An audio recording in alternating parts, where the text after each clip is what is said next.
지난주 제가 설교를 하면서 이 마음이라는 것이 우리가 관계 속에서 가장 중요하다라는 이야기를 했습니다.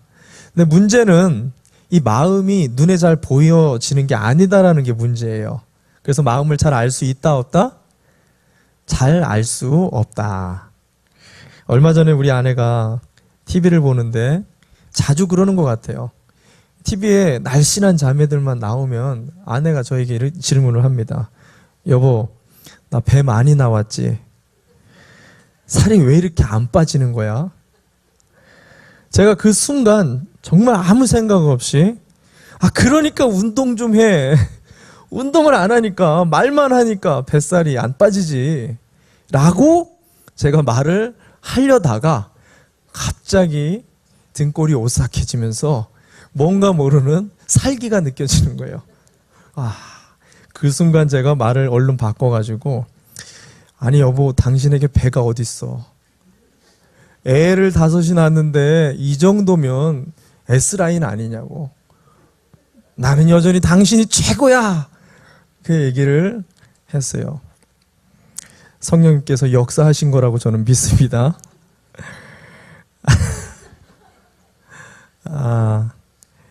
어느 집사님 댁을 제가 갔습니다. 집사님 하는 말씀이 목사님 차린 게 하나도 없어요. 그래도 좀 많이 드세요? 이런 질문을 해요. 이 말이 참 재밌는 말입니다. 차린 게 없는데 많이 먹으라는 말은 한국말에 있는 아주 독특한 표현이죠. 자, 저와 여러분이 이런 질문을 받았습니다. 그렇다면 여러분은 어떻게 답변을 해야 될까요? 3가지 보기를 드릴게요. 첫 번째, 맞춰보시기 바랍니다. 네, 잘 먹을게요. 두 번째, 네, 차린 게 없지만 잘 먹겠습니다. 세 번째, 무슨 소리인가요? 너무 많아서 제가 뭘 먹어야 할지 모르겠습니다. 자, 정답은 몇 번일까요? 1번, 2번, 3번. 그렇죠. 3번이 제일 많죠. 이렇게 똑 부러지게 정답이라고 말하기는 좀 그렇지만, 그래도 보편적으로 3번으로 얘기할 수 있습니다. 제가 뭘 얘기하려고 그러냐면, 여러분들한테 거짓말해라, 이렇게 거짓말을 가리키려고 이 말을 하는 게 아니라, 사람마다 마음속에 듣고 싶은 말이 있다라는 거예요. 근데 그 마음을 알면서 관계를 하면 참 사람이 통합니다. 한 마음이 잘 됩니다. 근데 그 마음에 원하는 것을 알지 못하면은요, 10년이든 20년이든 서로 관계를 해도 소통이 될까요? 안 될까요? 전혀 남남인, 오늘 성경을 보니까 원수지간이 될 수 있는 불통의 관계가 된다라는 거예요. 성경에 하나님과 우리의 관계가 사실은 우리 사이에 죄가 들어오니까, 마귀가 끼니까 하나님과 우리의 관계가 사실은 이 마음이 끊어진 거예요. 그래서 우리는 하나님의 마음을 알 수가 없어요. 우리의 마음을 하나님께 표현을 할 수가 없는 거예요. 그래서 하나님이 답답해가지고 누구를 보내셨어요? 예수님을 이 땅에 보내주셔서 그분이 무엇을 이 땅에서 알려줬죠? 여러분, 하나님의 나라는 이런 것입니다. 하나님 아버지의 마음은 이런 겁니다 라고 이야기를 했잖아요. 이게 복음이라는 거예요. 그리고 이 복음의 핵심이 뭐냐면, 지난주부터 여러분과 함께 읽었었던 이 탕자의 비유 안에 아버지의 진짜 속마음이 들어있다라는 것을 여러분과 지난주 이야기했다라는 거죠. 그 첫 번째가 뭐였었죠? 우리가 아버지의 이상한 결정, 그 속에 담겨진 아버지의 무한한 사랑의 의미를 깨달아야 된다라고 이야기를 했습니다. 두 번째는 탕자의 회개 때문에 우리가 아버지의 자녀가 됐다라고 생각을 하지만, 사실은 그 부족한 회개를 덮어주신 아버지 하나님의 무한하신 사랑의 마음, 우리가 그것을 깨달을 때 우리가 하나님의 택한 자녀답게 살아갈 수 있을 거다라고 여러분하고 지난주 이야기를 했죠. 오늘은요, 이 탕자 비유의 마지막 결론이면서 지난주 나누지 못했었던 이 큰아들에 대해서 좀 이야기를 하려고 합니다. 이 큰아들에 대해 여러분과 함께 좀 잘 살펴보면은 세 가지의 큰아들의 문제점을 우리가 보게 되는데, 이 문제점 세 가지를 통해서 그 속에 담겨진 또 다른 아버지의 마음으로 오늘 결론을 좀 여러분과 함께 나누고 기도했으면 좋겠습니다. 첫 번째, 큰아들에게 있었던 그 문제는 뭐냐? 큰아들은 자기가 탕자인 것을 몰랐다라는 사실입니다.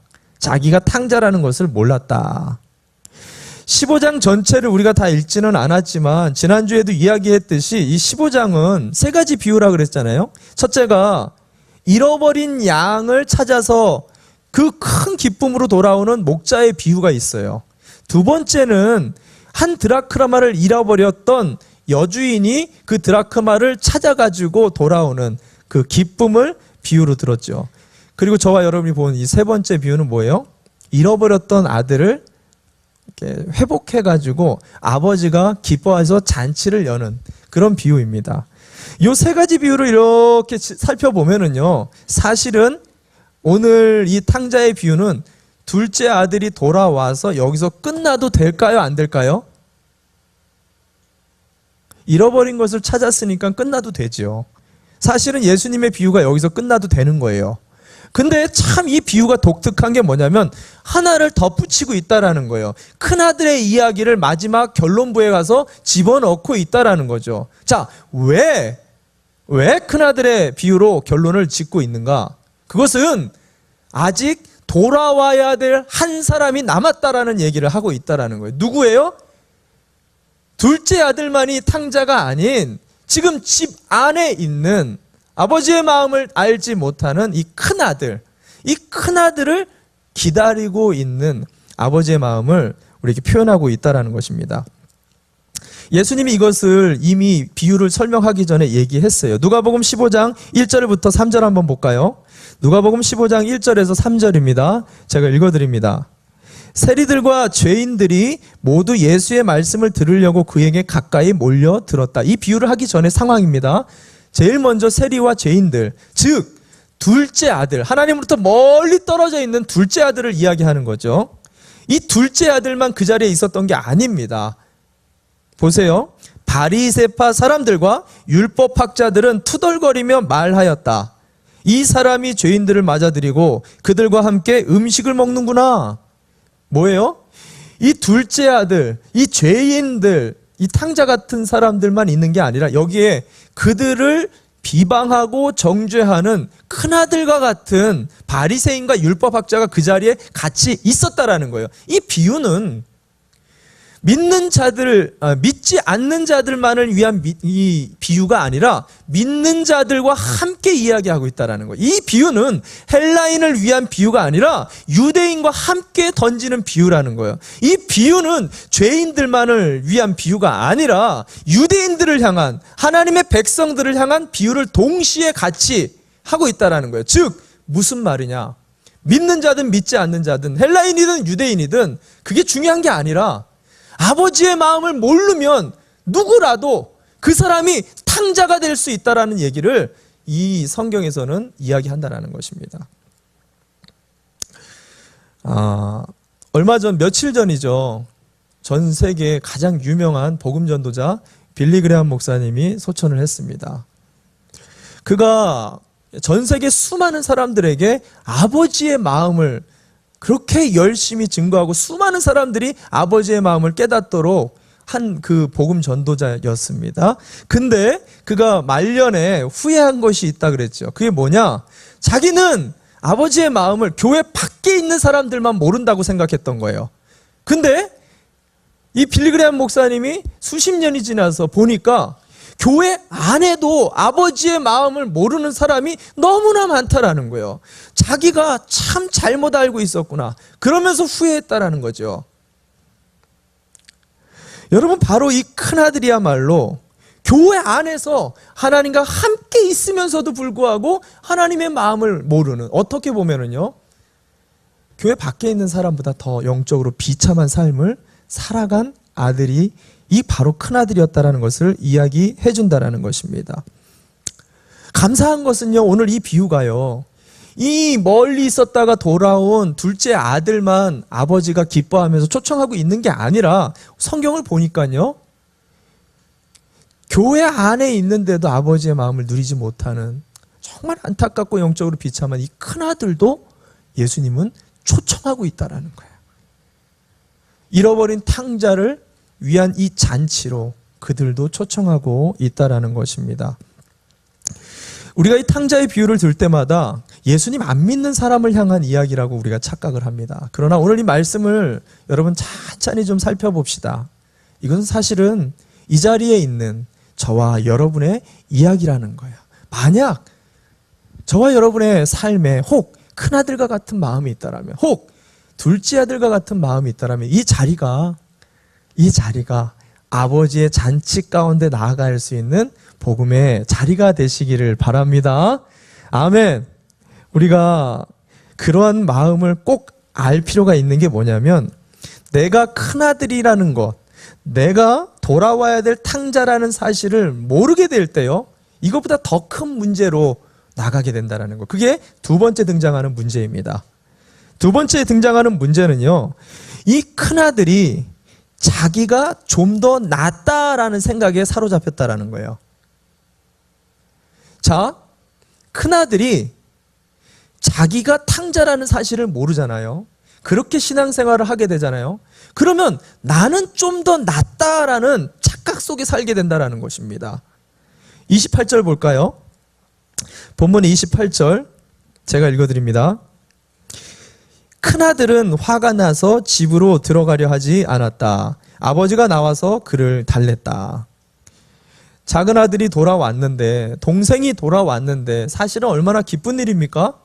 근데 성경에 보니까 상식적으로 일어나지 않을 일이 벌어졌죠. 큰아들이 너무 화가 난 거예요.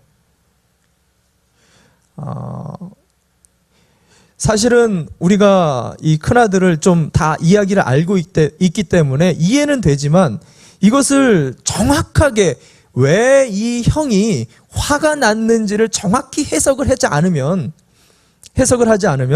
우리 신앙생활 속에서 일어나는 분노, 우리가 신앙생활을 하나님과 동행을 하면서도 일어나는 관계적인 문제에 대한 해답을 알기가 어렵습니다. 오늘 이 형이 분노하는 이 분노를 이해할 때 우리가 우리 안에서 일어나는 관계적인 문제들에 대한 해답을 볼 수가 있다는 것입니다. 오늘 이 형의 화난 이유를 한번 들어봅시다. 29절 말씀 한번 함께 우리 스크린을 보면서 같이 29절과 30절까지 말씀인데 함께 읽어보도록 하겠습니다. 시작. 그러나 그는 아버지에게 대답하였다. 나는 이렇게 여러 해를 두고 아버지를 섬기고 있고 아버지의 명령을 한 번도 어긴 일이 없는데 나에게는 친구들과 함께 즐기라고 염소 새끼 한 마리도 주신 일이 없습니다. 그런데 창녀들과 어울려서 아버지의 재산을 다 삼켜버린 이 아들이 오니까 그를 위해서는 살찐 송아지를 잡으셨습니다. 아멘. 자, 이것을 자세히 보면은요, 뭐 조금 난해하고 복잡한 부분이 있지만 심플하게 간단하게 그냥 설명해 보면 지금 형이 얘기하는 화난 이유가 뭐죠? 그렇죠. 동생하고 자기를 비교하는데 아버지의 유산을 밖에서 다 허랑방탕하게 쓰고 돌아온 이 동생보다 자기가 낫다라는 거예요. 자기는 아버지 옆에서 계속 떠나지 않고 지키면서 아버지를 위해 봉양하고 말씀을 지키면서 가정을 돌보았던, 적어도 이 허랑방탕한 이 탕자 녀석보다 나는 낫다라는 거예요. 그런데 나를 위해서는 어떠한 것도 기쁨을 주지 않고 계속 일만 시키고, 이 작은 아들은 왔는데 이 방탕한 아들을 위해서 송아지를 왜 잡냐는 거예요. 부당하다라는 거죠. 이 부당하다는 마음 속에 근본적으로 깔려 있는 건 뭐냐? 내가 더 나은데 왜 나를 이렇게 대우하냐라는 거죠. 이게 큰아들의 분노의 이유입니다. 여러분, 이것을 정확히 알 필요가 있어요. 왜 아버지 옆에 있으면서도 분노할 수밖에 없는 존재가 되었는지, 그것은 여러 가지 이유가 될 거예요. 그러나 근본적인 우리 마음 가운데 나는 타인보다, 내 상대보다 조금 더 나은 존재다라는 이 생각, 큰형의 생각이 우리 가운데 있게 될 때 우리가 하는 부부관계, 우리가 하는 직장관계, 우리가 하는 친구와의 모든 관계, 동역자와의 관계 속에 이루 말할 수 없는 분노가 일어난다는 거예요. 이루 말할 수 없는 그 관계들을 깨뜨리는 여러 가지 문제들이 발생하게 될 수밖에 없다라는 겁니다.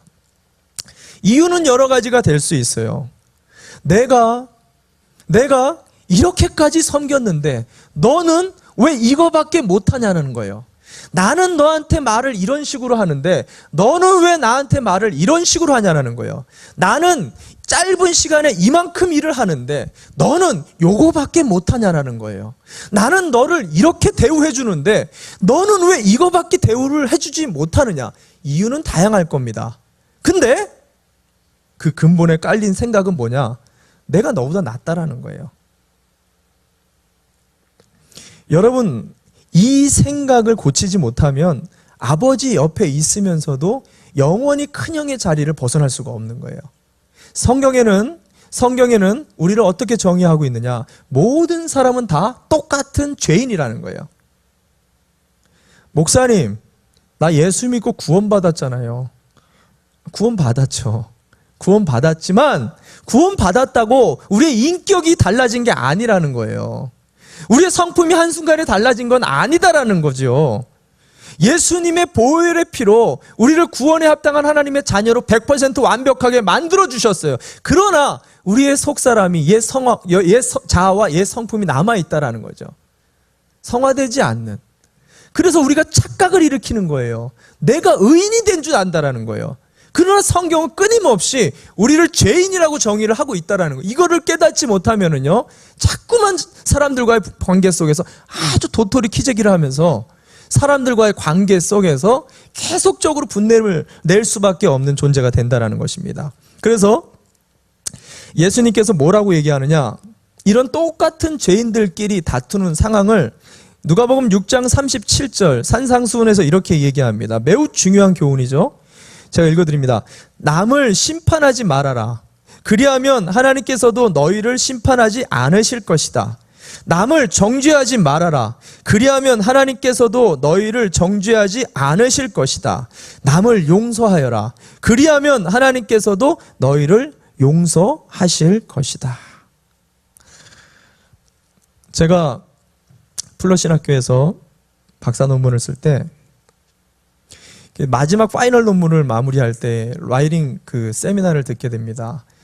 논문에 들어가야 될 것과 들어가면 안 되는 것들을 이렇게 교육하는데 거기에 이 한국 목회자들한테 특별히 절대로 늦지 말아야 될 문구 같은 게 있어요. 몇 가지 문구들을 이렇게 제시해 줬는데 그 중에 가장 한국 목회자들이 가장 많이 집어넣은 문구가 있대요. 이걸 절대 넣지 말라는 거예요. 그게 뭐였냐?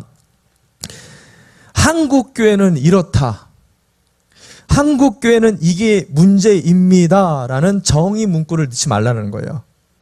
왜 거기서 논문이 시작되는 건데 왜 넣지 말라는 건가 물어봤어요. 그랬더니 당신은 그런 말을 할 만한 학문적인, 역사학적인, 전통적인 한국 교회를 대표할 만한 어떠한 하나의 자격도 없는 존재라는 거예요. 한마디로 네 분수를 알라는 거예요. 저는 박사가 되면은 왜 만물 박사, 척척 박사라고 그러잖아요. 모든 것을 다 아는 사람이 되는 줄 알았어요. 근데 이 지식과 학문을 공부해 보신 분들은 아실 거예요.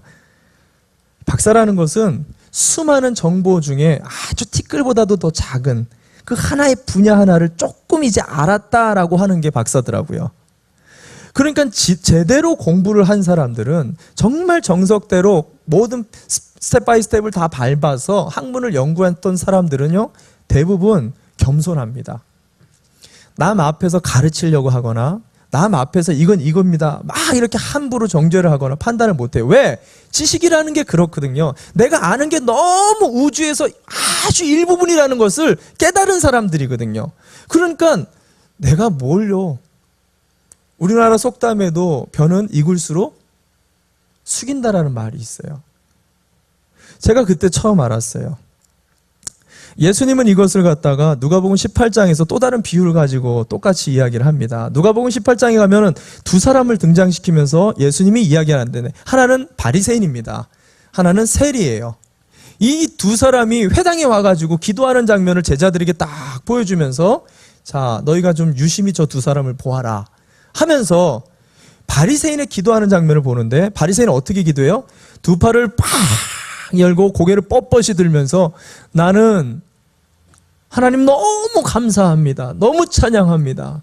나는 지금까지 11조도 잘했고 나는 하나님께 말씀대로 살려고 노력했고 기도도 몇 시간 동안 열심히 했고 나는 예배도 열심히 참여했고 지금 저기 보이는 햄이 말고 여기 보이는 이 세리 같지 않은 것이 나는 너무너무 감사합니다 라고 하나님을 찬양하죠.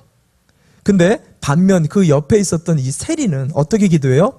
고개를 들 수가 없어요. 고개를 쳐박고 하나님, 나는 하나님 앞에 내세울 게 아무것도 없는 그냥 죽을 죄인입니다. 주여 나를 용서하여 주옵소서. 탄식하면서 울며 기도하는 장면을 보여줍니다. 이 두 사람을 예수님이 제자들에게 보여주면서 자, 보아라 얘들아. 이 바리새인은 저 세리 같지 않은 것을 감사하는 기도를 했다. 그러나 내가 보기에는 이 바리새인이 세리같이 기도하지 않는 것이 나는 안타깝다. 그 말을 하는 게 오늘 본문의 말씀이에요.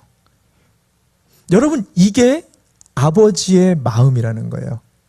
왜 그러냐면 하나님 앞에서는 우리 모두가 다 죄인이에요. 바리새인들도 죄인이에요.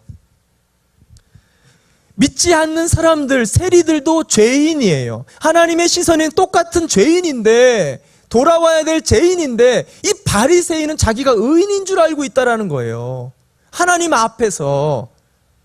근데 이 죄인은 자기가 죄인인 줄을 깨닫고 하나님 앞에 자복했다라는 거예요. 오늘 이 사람이 내가 찾는 하나님의 의인이다라는 말을 하는 거예요. 그 말을 볼까요? 그게 누가복음 18장 14절에 나옵니다. 누가복음 18장 14절에 같이 한번 봅시다. 같이 한번 읽어볼까요? 시작. 내가 너희에게 말한다. 의롭다고 인정을 받고서 자기 집으로 내려간 사람은 저 바리새파 사람이 아니라 이 세리다. 누구든지 자기를 높이는 사람은 낮아지고 자기를 낮추는 사람은 높아질 것이다. 여러분, 성경에 보면은요, 하나님이 크게 쓰신 사람들의 공통점이 있어요. 이 사람들은 남의 죄에 민감한 사람들이 아니라 자기의 죄에 극히 민감했었던 사람인 것을 보게 된다는 거예요.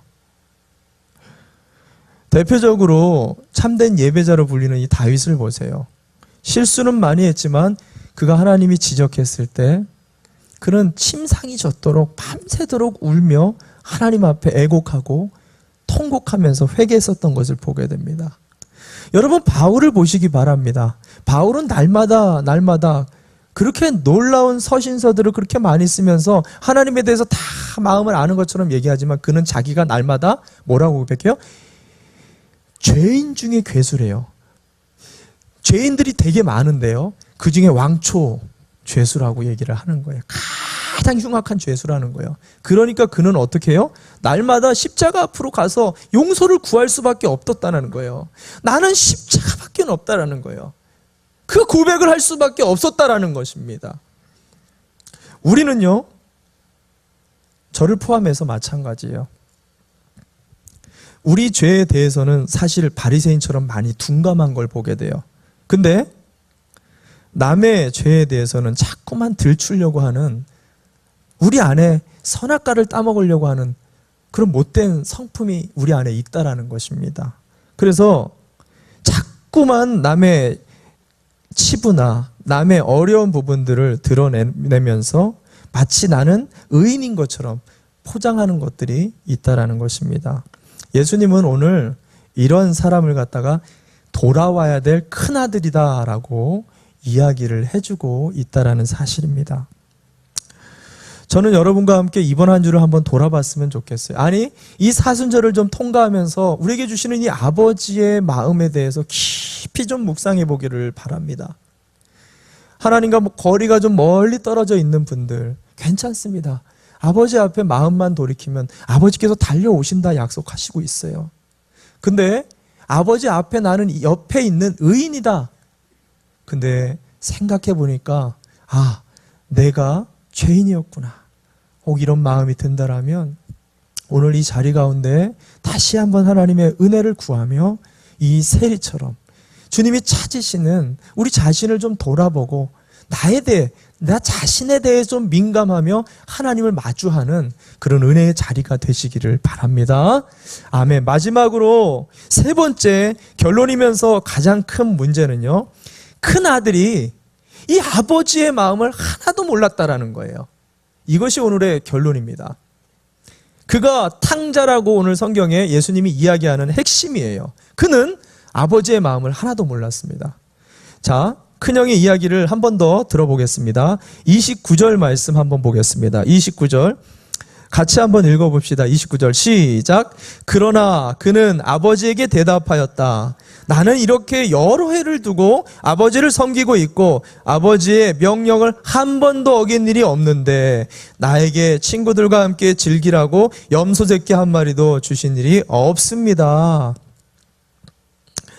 얼핏 보면 참 이런 아들이 없지 않나요? 이런 아들 한두 명쯤 이렇게 갖고 싶지 않나요? 어떻게 보면 이 아들은 굉장히 큰 효자 아닙니까? 다 이런 아들이시군요. 별로 이렇게 원치 않는 것 같은데 참 효자입니다. 아버지가 아들을 잃었기 때문에 항상 아버지 옆에 있으면서 그 말씀을 어기지 않으려고 늘 노력했다라고 얘기하죠. 거기다 아버지의 뜻에 따라서 열심히 일을 했대요. 근데 여기 일을 했다라는 표현을 보니까 헬라어 원전을 보면 종이라는 표현을 썼어요. 아버지 자녀였거든요. 근데 자기가 마치 종처럼 일했다라는 거예요. 목숨을 걸고 죽을 때까지 아버지의 말씀을 따르려고 죽을 똥말똥 집안일을 위해서 그렇게 헌신봉사했었다라는 얘기를 하는 거예요. 대단하지 않습니까? 이것만 보면 대단하죠. 그러나 아버지의 입장에서 생각하면 아니올시다라는 거예요. 아버지의 입장에서. 여러분, 제가 물어볼게요. 아버지가 이 큰아들에게 그걸 바랬을까요? 지금 아버지가 이 큰아들에게 그렇게 죽도록 종처럼 집안일을 위해서 열심히 충성봉사해라, 이걸 바랬을까요? 자, 이렇게 한번 비유를 들어볼게요. 여러분들에게 어린 자녀가 있다고 한번 가정해 봅시다. 그 중에 너무 눈에 넣어도 안 아플 만한 이 막내 아이가 있어요. 근데 여러분이 공원에 데리고 갔습니다. 근데 사람이 너무 많아서 이 공원에서 그냥 나도 모르게 이 아이를 잃어버렸어요. 그러면 아이를 잃어버렸는데 그 아이 잃어버린 후에 집에 돌아와가지고 집안일을 나는 죽도록 열심히 해야지, 난 내일도 열심히 하고 아예 잃어버린 것을 위해서 열심히 돈을 벌어야지, 열심히 집안을 세우기 위해서 노력해야지, 이렇게 하는 부모가 있을까요? 부모라면 자식을 잃어버렸을 때 어떻게 할까요? 그 다음 날부터 죽도록 그 아들을 찾아 나서지 않겠냐라는 거예요. 여러분, 잘 생각해 보시기 바랍니다. 지금 아버지의 생각과 마음이 어디를 향할까요? 큰아들에게 무엇을 원할까요? 한 집사님이 참 제가 알면 처음에는 참, 이 집사님은 기도 제목이 바뀌지 않는다, 이런 생각을 좀 했었는데 지금은 참 은혜가 돼요. 이 집사님의 늘 기도 제목은 변하지가 않아요. 아들의 구원이에요. 이 아들이 예수님 만나고 구원을 얻는 거래요. 어떻게 보면 참 평범하고 별것 아닌 것 같은데 이분에게는 이게 너무 중요한 거예요. 목숨을 거는 거죠. 이게 이 부모의 마음이지요. 근데 이 아들이 공부를 너무 탁월하게 열심히 잘해가지고 좋은 성적으로 좋은 대학을 갑니다. 그리고 너무 감사하게도 그 좋은 대학에서 이제 졸업하고 좋은 직장에 들어갔어요. 연봉도 너무너무 좋고, 더더군다나 아주 감사하게도 예쁜 자매, 정말 아주 참한 아주 효녀를 만나가지고 예쁜 자매와 가정을 예쁘게 꾸며가지고 떡두꺼비 같은 막 자식들도 낳았어요. 너무 행복한 가정을 꾸렸어요. 모든 부모들의 이게 호프가 아닙니까? 근데 한 가지 단점이 예수님을 안 믿어요. 자, 이 부모의 마음이 어떨까요? 이 부모의 마음이 어떨까요? 이 부모가 마음이 기쁠까요? 물론 기쁘죠. 이런 자식 싫은 게 이상하겠죠. 기쁘겠죠. 근데 조금만 더 어떤 면에서 생각을 해보면 이 집사님의 마음은 더 고통스러울 수 있어요. 왜? 예수님 안 믿는데도 이 아이가 돌이킬 수 있는 기회가 없거든요. 이대로 계속 가면 멸망하는 것을 아는데 이 아이가 계속해서 이대로 갈 때 진짜 인생의 궁극적인 행복이 뭔지를 모르고 계속 이렇게 강팍하게 살아가는 것이 이 부모의 마음은 찢어진다라는 거예요. 얘야, 그게 아니잖아. 내 마음은 거기 있는 게 아니잖아. 내가 원했던 게 그게 아니잖아. 아마도 이 부모님은 날마다 기도하면서 이걸 속으로 외치고 부르짖었을 거예요. 오늘 둘째 아이를 잃어버린 이 아버지의 마음은요, 매일같이 동구밭에 나가가지고 온통 둘째 잃어버린 이 아이를 향해서 매일같이 기다렸다라는 거예요. 집안일은 중요하지도 않았어요. 집안 다 말아먹어도 이 아버지에겐 눈에 들어오지 않았어요. 오직 하나, 이 둘째 아들이 돌아오는 거에 모든 생각과 마음과 시선이 글로 가고 있었다라는 거예요. 이 아버지가 큰아들에게 바랬을 때 아버지의 뜻은 뭘까요? 이 큰아들이 어떻게 해줬으면 좋았을까요? 집안일 열심히 하는 걸 원했을까요? 아니죠. 당장 뛰쳐나가서 잃어버린 그 둘째 아들을 잡아오기를 원했던 게 아버지의 진짜 마음이었다라는 거예요. 큰아들이 바쁘고 집안일 해야 된다라면 하인들을 불러서라도, 종들을 불러서라도 어떻게 해서든지 아버지의 마음이 시선이 향하는 그 둘째 아들을 향해 전력으로 이 큰아들이 무엇보다도 우선순위를 거기다 두었을 거라는 거예요. 근데 성경을 보면 이 아들은 꼼짝을 하지 않고 있다라는 것입니다. 왜 꼼짝을 않죠? 둘째 아들이 돌아오면 불편해지거든요. 둘째 아들이 돌아오면 유산을 또 반으로 나눠줘야 되는 거거든요. 그냥 아버지 생각이 그냥 이러려니 하고 아버지 생각은 이럴 거야, 자기 생각을 가지고 아버지는 이럴 거야 하면서 열심히 집안일을 했었던 거예요. 더더군다나 재밌는 게 뭐예요? 성경에 보니까 아버지가 뭐라 그래요? 이 집이 누구 거라 그래요? 다 네 거다라고 얘기했어요. 그 집안일을 위해서 열심히 충성봉사했었던 이 아들, 큰아들은 결국은 지 좋은 일만 하는 거예요. 자기의 영광을 위해, 자기의 삶을 위해, 그러면서 자기는 아버지의 영광을 위해서 살아갔다라고. 어떻게 보면 영적으로 매우 비참한 삶을 사는 이 둘째 아들보다 더 비참한 아들이 바로 큰아들일 수 있다는 것을 오늘 성경에 이야기한다는 것입니다. 저는 이 땅의 교회 그리고 성도들의 삶이 아마 이렇게 영적으로 비참한 교회와 성도의 삶이 될 수 있겠다라는 생각을 매일같이 하게 돼요. 저는 우리 오늘도 매달 찾아오는 전도주일이잖아요.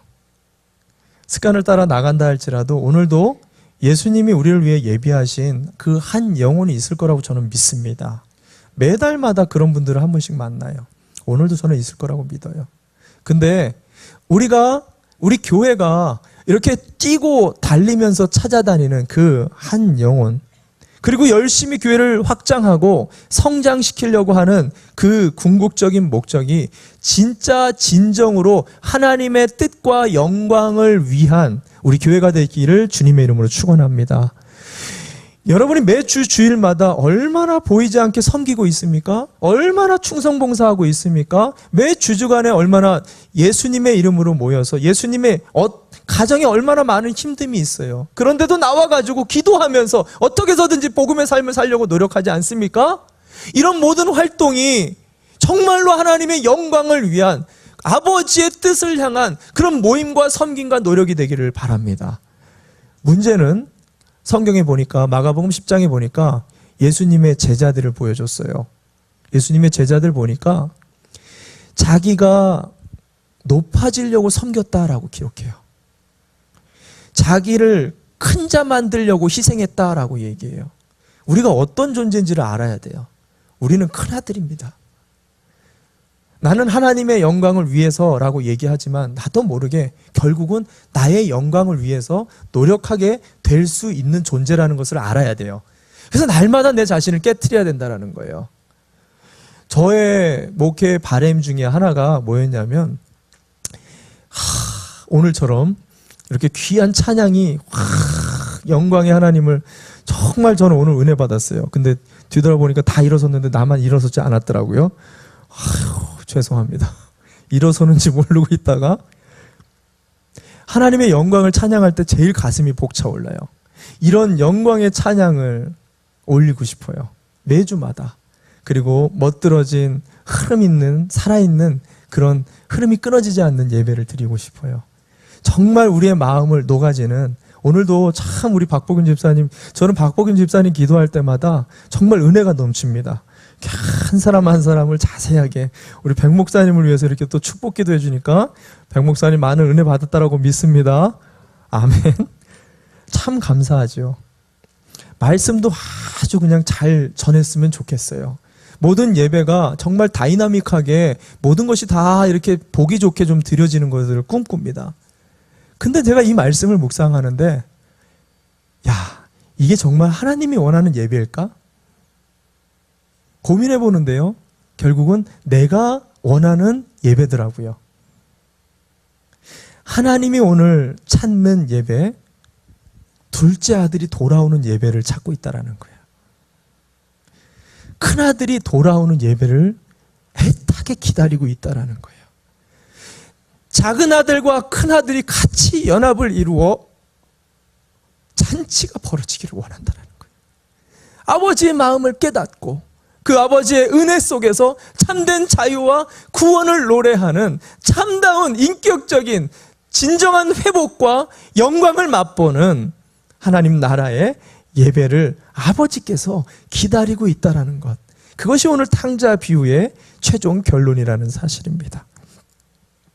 저는 우리 예수인 교회가 오늘도 이런 교회 되시기를 주님의 이름으로 축원합니다. 저와 여러분의 가정이 이렇게 주님의 뜻을 이뤄 나아가는 그런 교회와 같은 가정들 되시기를 주님의 이름으로 축원합니다. 아멘. 함께 자리에서 일어납시다.